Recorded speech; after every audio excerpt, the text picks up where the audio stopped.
A las 7:30 de la mañana, usted escucha En Ruta. Acabamos de escuchar una palabra, óigame, poderosa al corazón, reverdecerás. Qué lindo, ¿verdad? Este refrigerio que nos trajo muy temprano en la mañana nuestra amiga Christy Mueller. Y hoy, Christy, es un día de fiesta. Ajá. ¿Verdad? Y en Puerto Rico, por lo regular, hay veces que ni sabemos por qué es feriado. la gente hace en la calle, los reporteros entran a la encuesta y dicen, día de que me metí en la playa, y a veces no sabemos que detrás de estos días festivos, ¿verdad? En el calendario, lo que se busca es presentar un momento de honra. Claro. A gente que ha hecho cosas extraordinarias. Hoy, para los que no lo sepan, es el día de Martin Luther King Jr. ¿Verdad? Mi formación cristiana dentro de las iglesias bautistas de Puerto Rico, Martin Luther King fue un pastor, un reverendo bautista, ¿verdad? Que fue un gran predicador de la palabra, un gran comunicador, pero un gran hombre de Dios comprometido con el reino de Dios, que su compromiso cristiano lo hizo salir más allá por exigir derechos para su comunidad racial. Así es. Y hoy está con nosotros, ya está a través del Facebook Live para que puedas compartir esta transmisión que estamos haciendo. Nuestro amigo el pastor Juan Coto Fernández. Juan Coto es parte del equipo pastoral de la Iglesia de la Travesía en San Juan y también es profesor de historia. Y lo hemos traído esta mañana, Christy, para contestar esa pregunta. Qué buen matching, pastor y profesor de historia. Saludos, pastor, bienvenido en Ruta. Saludos, es un privilegio inmenso poder estar aquí, sobre todo en un tema de tanta trascendencia e importancia como la vida de Martin Luther King Jr. Y lo primero que queremos quizás preguntar es, pues, ¿quién fue y qué hizo Martin Luther King Jr.? Abordar esa pregunta, Edwin, es interesante, al mismo tiempo sumamente vasta. La vida de Martin Luther King Jr. fue significativa por varias razones. La primera, tal vez, es por el momento histórico donde esencialmente él nace. Ya se vienen desarrollando en los Estados Unidos una serie de condiciones que comienzan esencialmente con la esclavitud. La marginación, el abuso de la comunidad afroamericana en los Estados Unidos eran sumamente marcadas. Específicamente se habían aprobado unas leyes llamadas Separate but Equal, que eran las leyes de separados pero iguales, donde había una segregación racial legal que le establecía y la apoyaba el Estado, donde se dividían a negros y blancos en todos los aspectos de la sociedad. Wow. Así que de manera más gráfica y rápida tú podías tener una excelente escuela donde iba la comunidad blanca de los Estados Unidos anglosajona a estudiar, y literalmente tenías un pequeño rancho, como diríamos nosotros acá, donde estaba la comunidad afroamericana, con pocos recursos o ningún recurso. Los linchamientos en el sur de afroamericanos era constante. Y aunque la esclavitud había pasado, el estilo de vida en el que vivían todavía daba marcas exactamente de esa época de la esclavitud. Ahí es donde sale Martin Luther King Jr. y nace exactamente el 15 de enero de 1929. Y es interesante, como ya has dicho, él es hijo de cuarta generación de pastores bautistas. Wow. Así que su abuelo, su bisabuelo, su tatarabuelo habían sido pastores bautistas. Y esto es importante anunciarlo porque en esta época la comunidad afroamericana marginada se le imposibilitaba el poder estudiar. Pero ser hijo de un pastor de alguna manera te permitía acceder a educación y el seminario. Wow. La familia de Martin Luther King es una familia educada, así que eso le va a permitir a él educarse. Un dato curioso es que él nace ese día con el nombre de Michael King. Él no se llamaba Martin Luther King, él se llamaba Michael King. Su papá se llamaba Malcolm King también. Él nace como Michael King Jr. Pero es exactamente varios años después que su papá da un viaje junto a otros pastores, un viaje ministerial a Europa. Wow. Y visita Alemania. Y en un viaje ministerial en Alemania, celebrando la Reforma Protestante, se toca con el legado histórico y cultural de la vida de Martín Lutero. Wow. Y queda tan trastocado con la vida de Martín Lutero, específicamente su cambio en traducir el Nuevo Testamento, en marcar la cultura, que cuando regresa corriendo a su casa, decide cambiarse su nombre y le cambia el nombre a su hijo. Y de ahí sale Martin Luther King Jr. Él crece, un muchacho sumamente inteligente, excelente en diferentes clases, lo que lo lleva exactamente a no toma ni el 9º grado ni el 11º grado. Así que lo adelantan de grado porque es un chico brillante. Así que muy corto en su edad llega a la universidad. Estudia su PhD en teología en la Universidad de Boston. Allí se gradúa y a los 25 añitos, en 1954, lo llevan a ser parte del equipo pastoral o a ser pastor titular de la iglesia bautista de la avenida Dexter en Montgomery. Interesante porque es en el 54, ese mismo año, parte de la providencia divina en la vida de este gran hombre del Señor, es en el 54 donde en Estados Unidos, por una demanda legal, se gana el caso de Brown versus Board of Education, donde de alguna manera desde el gobierno se hace ilegal la segregación racial en las escuelas. Pero en el sur de Estados Unidos todavía se practicaban, y es en el sur donde Martin Luther King va a empezar a pastorear. Y es exactamente un año después, donde está 26 añitos, su primer año pastoral, donde varios de los miembros de su iglesia se acercan porque son parte de un boicot. Rosa Parks, una costurera, maestra de escuela bíblica, decide un día, cansada del trabajo, no permitir que la costumbre racial de la época la dominaran. Ella tenía que mantenerse de pie mientras todos los asientos de la guagua se llenaban de las personas blancas y tenía que quedarse de pie. Ella decide sentarse y no moverse. Cuando le piden que se mueva, ella rehúsa hacerlo. Luego regresa y empiezan a organizar un boicot. Varios de los líderes de la iglesia Martin Luther King se acercan a él, al nuevo pastor de la iglesia, a ese muchacho joven, y le piden que por favor funcione como observador.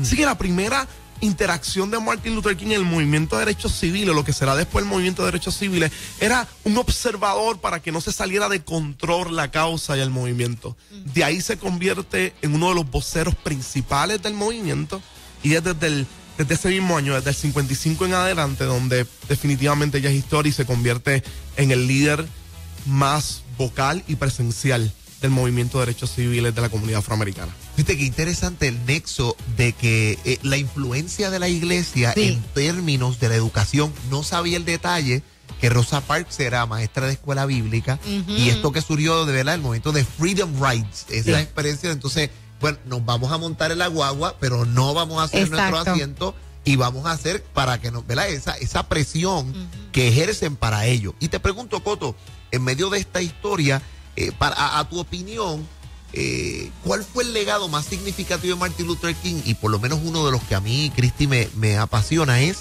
realmente la comunidad racial de la década de los 50 y 60 de los Estados Unidos se bifurca en torno a cómo nosotros vamos a exigir el derecho y la justicia. Y tú tienes un grupo pues como el Black Muslim Nation que fue y decir, no, esto es, y grupos quizás más radicales como los Black Panthers, nosotros vamos a hacer autodefensa y aún vamos a optar por la subversión armada para defender las comunidades. Pero Martin Luther King opta por el pacifismo como una manera de exigir esa justicia social. ¿Y a qué costo? O sea, aún soportando el abuso. Para mí eso es un legado acerca de cómo la iglesia exige aún y ejerce la vía de la desobediencia civil para exigir un cambio. Eso es sumamente importante porque estoy totalmente de acuerdo contigo. Yo creo que el legado más significativo de Martin Luther King Jr. es cómo él lleva las protestas y el descontento y la injusticia social que estaban viviendo la comunidad afroamericana, y le encamina desde la plataforma de la fe cristiana. O sea, ante todo, Martin Luther King es un pastor. Y esto está constantemente relatado en sus expresiones, en sus discursos. Él es un pastor. Él es un pastor que no reconoce fronteras en su iglesia o paredes en su iglesia. Es un pastor que decide pastorear extramuros.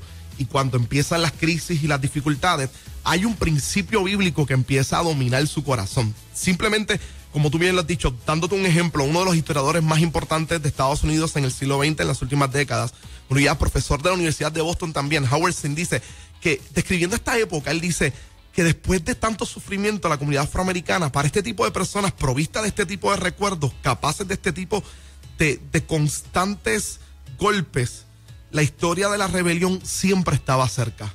Pero hay una cita que él mismo refleja, a pesar de que Howard Zinn, siendo anarquista, no le agradaba tanto la figura de Martin Luther King. Claro. Hay una cita que él reconoce que es el efecto o la grandeza de este individuo.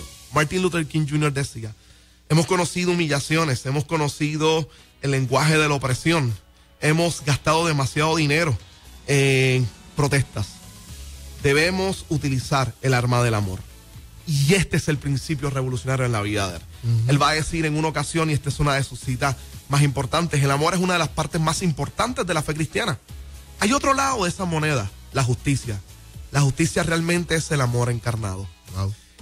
Y ese tema va a ser el que va a llenar la vida de él, de manera que su acción de justicia en favor de los derechos de la comunidad afroamericana lo va a hacer desde la plataforma de uno de los principios cardinales de la fe cristiana, el amor. Y es exactamente los grandes valores del evangelio encarnados en su vida: amor, perdón, solidaridad. Él constantemente le va a decir a la gente, de nada vale que protestemos si no aprendemos a amar a aquellos que nos odian. Wow. Así que esa noción del amor, no meramente como un sentimiento, sino como una fuerza de acción social que transforma, que cambia, que convierte enemigos en amigos. Y estamos hablando porque, claro, pensamos del amor como de los sentimientos, pero es el que me está oprimiendo. Son la gente que nos están llevando arrestados. Son la gente que nos tiran perros encima cuando protestamos. O sea, es cómo encarnar esa virtud del amor en un lugar donde estoy siendo oprimido. Pero fíjate, también es ahí tú notas el IQ. Porque la raíz del discrimen es el odio. ¿Cómo yo entonces contrapongo contra qué es mi batalla? Contra el odio, que es el antónimo del odio, el amor. Así que mi lucha tiene que ser con el arma del amor, porque si no, entonces, qué importante siempre ir a la raíz de las cosas con las que nosotros vamos a luchar. Sí, exacto. Yo creo que una de las imágenes que siempre viene a mi mente es la película de Butler. Hay una escena donde aparece Martin Luther King, el personaje, y es este chico en la película que es el hijo de este sirviente del presidente, que está bien avergonzado de su padre. Y Martin Luther King en su reunión le pregunta al chico, ¿a qué se dedica tu padre, hijo? Y él estaba con que no te lo voy a decir porque te avergonzarías. Y él dice, no, dale, dime a qué se dedica él. No te lo voy a decir, yo detesto lo que mi papá hace. Él es un sirviente de blancos. Y Martin Luther King se vira, esta es una de mis citas preferidas de la película, le dice, nunca menosprecies el poder de los sirvientes. Wow. Porque por medio del amor en el cual sirven a sus amos, hacen que sus amos los amen como sus propios hijos. Wow. Y ahí empiezan a romperse la barrera racial. O sea, yo creo que el amor como acción que manifiesta actos concretos de justicia logra definitivamente derribar la barrera del odio y de la segregación racial. Y en el caso de Puerto Rico, quizás, Coto, ¿verdad? Nosotros estamos celebrando, ¿verdad? Quizás esta cápsula para los que nos escuchan, quizás cómo el legado de Martin Luther King debe motivar a la iglesia puertorriqueña, ¿verdad? En este contexto donde estamos. Creo que el juego ha cambiado. ¿Cómo esa figura de Martin Luther King puede ser todavía una referencia? Tiene un legado y unas enseñanzas para nuestra pastoral hoy. Yo creo que la vida de Martin Luther King Jr. es sumamente pertinente en Puerto Rico y en Estados Unidos. Específicamente el hecho de que después hubo cierto optimismo en la vida de muchos después de Martin Luther King, después del movimiento de derechos civiles, y específicamente después de que hace varios años atrás tuviésemos el primer presidente afroamericano, Barack Obama.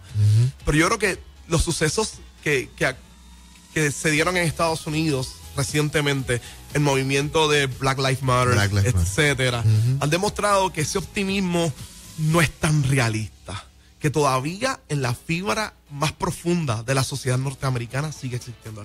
Claro que sí. Mira las iglesias. Correcto, todavía hay segregación en iglesias. Cuando extrapolamos eso a Puerto Rico es sumamente importante, porque nosotros vivimos de alguna manera con este sueño de que el puertorriqueño no es racista. Pero la literatura puertorriqueña del siglo XX nos dice totalmente otra cosa. Somos sumamente racistas y seguro la gran mayoría de los radioyentes sabe sobre esos chistes que vuelven a uno incómodo, esas nociones de prejuicio, el hecho de que en el 2010 uno de los censos más importantes en la isla reflejara que el 95% de los puertorriqueños se consideran blancos.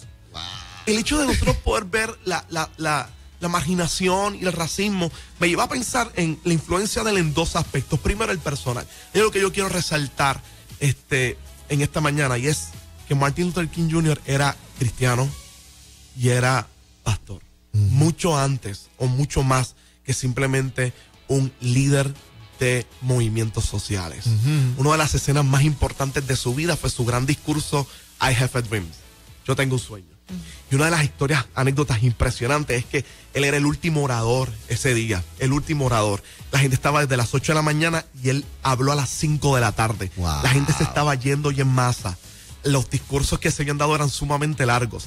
Y a él le toca hablar a esa hora. La gente se va a empezar a ir y cuando él va a subir al podio, él deja su discurso en el asiento. Uno de sus amigos se lo toma y le dice, Dr. King, acaba de dejar el discurso. Y él lo mira y le dije, aquí hay mucha gente y yo no puedo perder esta oportunidad. Yo tengo que predicar. Y en aquel momento él decide predicar algunos de los mensajes que había predicado ya en iglesia sureña a esa gran cantidad de gente en la capital federal. Este hombre es un hombre pastor y cristiano antes de todo. Así que, y que desde su fe cristiana decide tener una acción social en contra de la injusticia.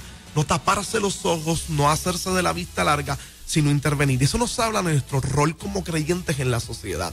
Nosotros los creyentes no estamos simplemente para cantar y para desear irnos con el Señor solamente. Hay una responsabilidad social de la cual no podemos hacernos de la vista larga, es demostrar o encarnar el gran amor de Dios. El otro es la acción de cómo él representa o su figura tiene una representación importante para la iglesia. Primero, es la noción del racismo, como hemos hablado. El hecho de que, si somos bien honestos, la enajenación económica y social de pueblos como lo hizo en Puerto Rico.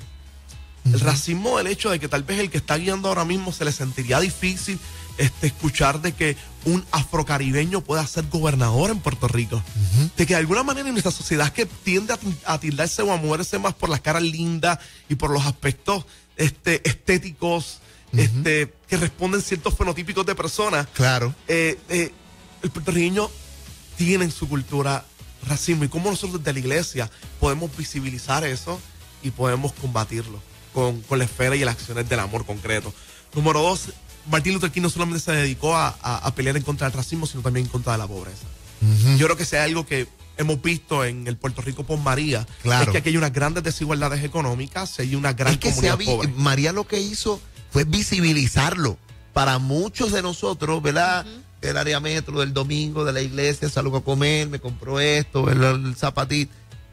Decir, wow, hay gente en Puerto Rico que vive sin nada. No porque el huracán se lo haya llevado, sino porque la pobreza en la que vive es una institución. Exacto. Es un sistema que es opresivo contra esta persona que no le ha dado posibilidad para salir de ello. Exacto. Y yo creo que el reto de Martin Luther King, hay dos peligros que tenemos cuando nos contestamos esta pregunta de cuál es su pertinencia para nosotros. El primer peligro es querer elevarlo a un héroe y de esa manera docilizamos su mensaje de confrontación, su denuncia profética hacia la manera en que vemos la sociedad. Yo creo que lo grande de él es ese llamado a salirnos de nuestro comfort zone y darnos cuenta que hay pobres con los cuales tenemos que involucrarnos. La iglesia en Puerto Rico ha hecho grandes gestas en favor de derechos, en contra del aborto, a favor de la vida, a favor del matrimonio, pero por alguna razón por años hemos estado un poquito cojos en ser bien vocales en la denuncia de la pobreza, de la injusticia, de la marginación. Yo creo que la vida de Martin Luther King es un gran llamado a unirnos exactamente, a hacer frente ante esa injusticia tan evidente y tan clara en el Puerto Rico actual. Wow, le damos las gracias a nuestro amigo, ¿verdad, Coto, por esta mañana iluminarnos, bendecirnos e inspirarnos. Definitivamente que sí. Y me encanta, Edwin, que hayamos hecho esta sección porque definitivamente que muy pocas veces, ¿verdad? Este día de honra que se le debe dar, obviamente, personas que se les da un día feriado es porque hicieron cosas grandes. Y qué maravilloso es poderlo tomar desde una perspectiva completa, integral, no solamente el hombre de la sociedad, sino el pastor, el cristiano, y poder tomarlo como un ejemplo, porque al fin y al cabo, su propia historia es su legado. Así que le damos gracias a este profesor por habernos acompañado en la mañana de hoy. Si las personas quisieran comunicarse con usted, pastor, ¿de qué manera pueden hacerlo? Se pueden comunicar al 787-519-6575 y en Facebook por Juan José Coto Fernández. Ya saben que esta cápsula está también en el Facebook Live para que la compartas. Si quieres repasar algunos de los puntos y compartirlo con tus jóvenes, ¿verdad? De estos chicos que tenemos que están buscando muchas veces figuras, modelos a quien mirar, identificarse desde la fe. Creo que podemos seguir trabajando con la vida de Martin Luther King. Y usted no se vaya, llega nuestra próxima hora en Ruta, tenemos buena música para ti y va a llegar prontito la doctora Angie González con un consejo al corazón. Ya regresamos.